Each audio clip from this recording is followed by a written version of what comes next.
ایک اور اہم مسئلہ یہاں سے اٹھتا ہے متاع کا. آپ یقیناً اس ٹرم سے واقف ہوں گے جس کو ہمارے ہاں ٹیمپرری میرج کہا جاتا ہے. یہ بھی اسلام پر اس کا پورا بار ڈالا جاتا ہے. ابتدائی دور میں جب مسلمان مہینوں جہاد پر رہتے تھے، آپ کو پتا ہے مہینوں کے سفر ہوتے تھے، کبھی کبھی تو سالوں اپنے گھر، اپنی بیوی سے، اپنی فیملی سے دور ہوا کرتے تھے. تو اس وقت یہ رخصت دی گئی تھی، یہ اجازت دی گئی تھی مجاہدین کو، یعنی جو جنگ میں جا رہے ہیں، کہ وہ وہاں پر اہل کتاب یا مسلمان عورت سے، غیر مسلم نہیں، اہل کتاب یا بہت سی اس کی مسائل بہت بڑے بڑے مولوی بھی نہیں جانتے، لیکن اس بات کو اب آپ توجہ سے سنیے کہ اہل کتاب ہو عورت یا مسلمان ہو، تو جنگ کے دوران جب اپنے گھر سے وہ دور ہیں اور مہینوں ہو گئے ہیں دور، اس صورت میں ان سے نکاح کر سکتے تھے، نکاح کرنا ہوتا تھا. اور اس میں بھی سمپل آپ کو کر کے بتاؤں کہ تمام کے تمام شرائط اور قواعد اور قوانین نکاح جیسے ہی ہوتے تھے. مثلا وہ پہلے سے میرڈ نہ ہو جس سے متاع کر رہے ہیں، یعنی اس وقت وہ شادی شدہ نہ ہو، اور اگر اس کی شادی یعنی کہ ٹیمپرری میرج کسی سے ہوئی تھی تو وہ ختم ہو گئی اور اس کی عدت بھی ہوا کرتی تھی.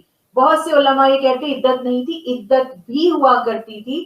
وہ عدت پوری کرے گی، اگر پریگننسی ہے تو بچے کی پیدائش تک وہ متاع یعنی کہ میرج کا کانٹریکٹ نہیں کر سکتی. فرق اس میں یعنی متاع میں اور عام نکاح میں صرف اتنا تھا کہ عام جو نکاح ہوتا ہے، جو شادی ہوتی ہے، وہ طلاق سے ختم ہوتی ہے، یا شوہر اگر وفات پا جائے تو ختم ہو جاتی ہے شادی. ظاہر ہے پھر عورت کہیں اور چاہے تو شادی کر سکتی ہے.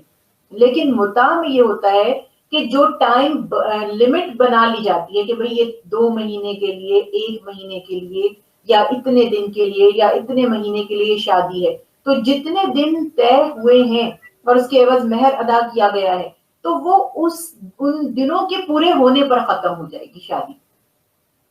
اس میں عدت بھی کرنی پڑے گی. خاتون یعنی کہ ایک وقت میں ایک ہی شخص سے شادی کر سکتی ہے، شادی کے اوپر شادی نہیں کر سکتی.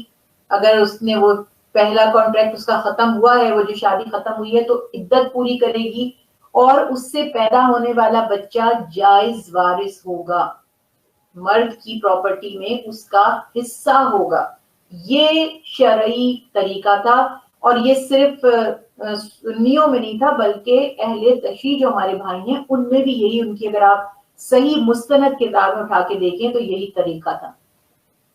اس کو بھی آخری زمانے میں اللہ کے حبیب حضرت محمد مصطفیٰ صلی اللہ علیہ وسلم نے، تاکہ کہیں لوگ برائی میں نہ مبتلا ہو جائیں، بدکاری میں نہ پڑ جائیں، منع فرما دیا. علماء کرام فرماتے ہیں، ائمہ کرام فرماتے ہیں کہ بہت سے لوگوں تک، کیونکہ آخری وقت میں آپ نے اس سے منع فرمایا، تو بہت سے لوگوں تک اس کی اطلاع نہیں پہنچی، جس کی وجہ سے حضرت ابن عباس رضی اللہ تعالی عنہ جیسے جید صحابہ کرام، بڑے صحابہ کرام اس کے قائل رہے. لہٰذا یہ معاملہ کوئی کسی کے کافر ہونے کا یا مومن ہونے کا نہیں رہا. تھوڑا سا اس میں ایک ریزن، جیسے میں نے آپ سے کہا کہ آخری وقت میں آپ نے اس کو منع فرما دیا، تو کچھ لوگوں تک اس کی خبر پہنچی اور کچھ کی نہیں پہنچی، تو اس پر کچھ لوگ بعد میں بھی قائم رہے. لیکن اس بات کا خیال رکھیں کہ یہ طریقہ ہے. کسی سے ویسے اگر کوئی اپنے طور پر آج کہہ دیتا ہے جنگ میں نہیں گیا، یعنی یہ صرف رخصتی جنگی جو وہ ہیں مجاہدین ان کے لیے. اب کوئی ایسے کہتے نہیں جی ہم کر سکتے ہیں شادی، اور جس کی جو شادی شدہ ہے آلریڈی، اس کی بیوی اس کے پاس ہے، وہ متاع نہیں کر سکتا. یہ باتیں بالکل یاد رکھیں. اگر کوئی کرے گا تو سمجھے کہ یہ اس کا اپنا برا فعل ہے، اس کا شریعت اسلامی سے کوئی تعلق نہیں ہے. یہ چند احکامات ہیں جنہیں ہمیں بہت اچھی طرح یاد رکھنا چاہیے. اور دین اسلام میں کوئی خفیہ شادی یا کوئی ٹیمپرری شادیاں یا شادی طلاق دینے کے لیے کرنا، اس کا کوئی کانسیپٹ نہیں.